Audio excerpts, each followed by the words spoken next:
Madam 500 টাকা ভিক্ষা দেন।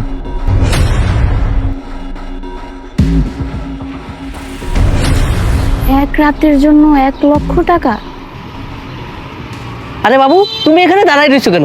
আমাদের লেট হয়ে যাচ্ছে, তাড়াতাড়ি আসো। বাবু একটু তুমি সামনের দিকে আগাও, আমি আসতেছি। আচ্ছা ঠিক আছে, তাড়াতাড়ি আসো।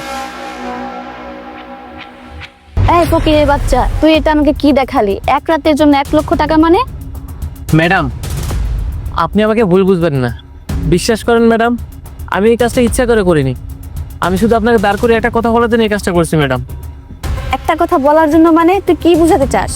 ম্যাডাম, তাহলে শুনেন। শোনো, তোমার সাথে যে কন্ট্যাক্ট হয়েছে তার থেকে ডাবল টাকা দিলাম। আমার কাজটা সম্পূর্ণ হওয়া চাই। ঠিক আছে স্যার, আপনি কোনো টেনশন করবেন না।